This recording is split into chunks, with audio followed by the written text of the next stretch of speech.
Hi there, Jeff here from the Wetsuit Centre, talking to you today about the Seaskins Wired series.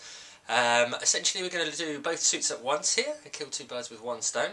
The reason being is both suits are very similar in terms of technical specification, but obviously there is a key difference between the airlock and the wired series 2, which is this suit here, which we'll go through with you in 1 second.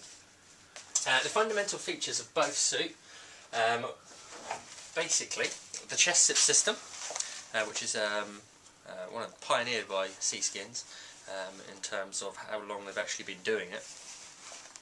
Nice simple system, just basically goes over the head like that, flips over the head, and then you attach it yourself at the front.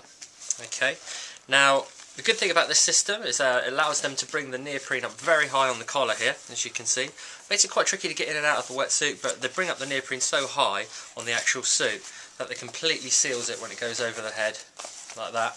Okay, which then means that there's very minimal water penetration into the suit. Creates an unbroken seal around your neck, which means that you get very minimal flush throughs as well, and hence no water actually getting into the suit and keeping you warmer. So there's a nice little feature. On the inside of the collar you get smooth skin, just a basically really soft material which stops any wetsuit rub and any sort of rashing on your neck. Okay, so that's basically the chest entry system.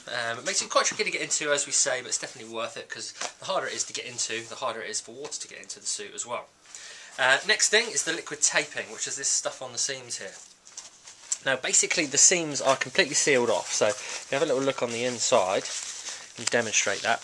What they do is they glue the seams together, okay, so which creates complete seals, so there's no holes going through.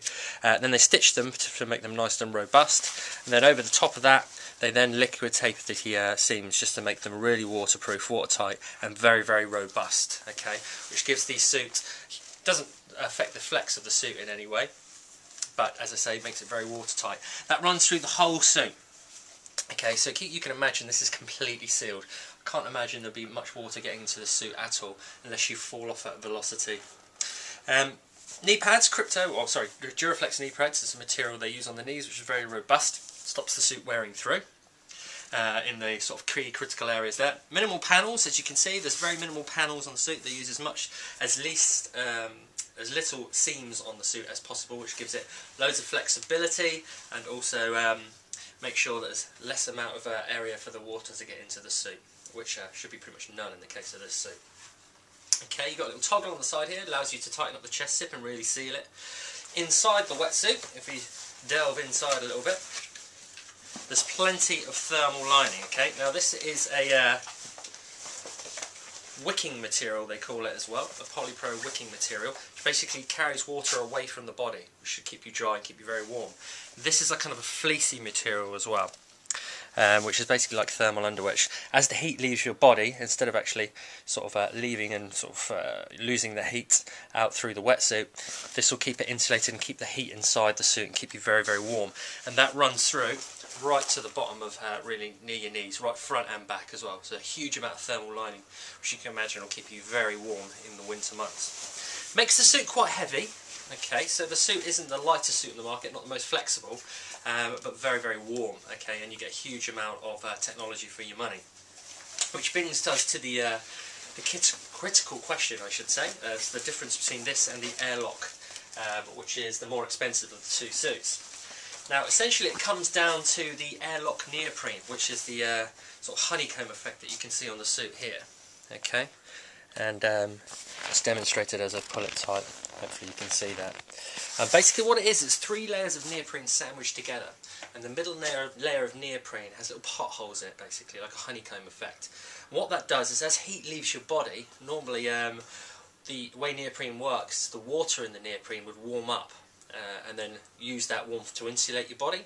What the airlock neoprene does is it captures that heat inside the wetsuit, inside the actual rubber, and that insulates you better than what water would. Okay, so that is basically the principle of the airlock neoprene. It does a really good job of keeping you warm. Okay, that's down the whole, on the wired Series 2, the S2, it's on the whole front panel of the wetsuit, okay, but you don't get it on the back, you get it just on the front, okay, and it stops at the knee. You still get the turned in cuffs, which are these cuffs which basically lock off the wrist and stop them riding up your arm if you fall off and getting water up your arm, which is quite unpleasant, and create a really good seal around your arm. You still get those, okay, you still get that, but the airlock neoprene you just get in the front of the suit down to the knee.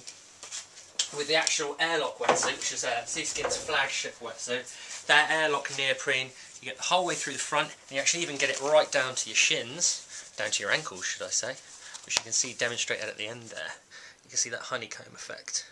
Okay, but you also get it around the back of the suit as well, which is kind of a key area because obviously your kidneys are there, and that's the area that principally gets a lot sort of colder in the winter months, as the whole back area.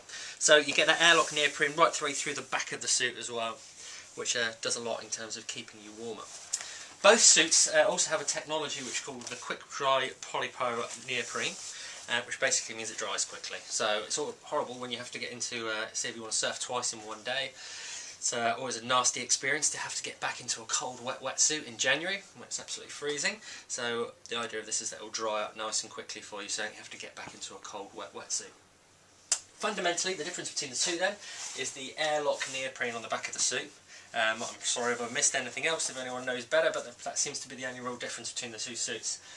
Loads of technology, and you get loads for your money with Seaskins. They are really sort of a value for money suit.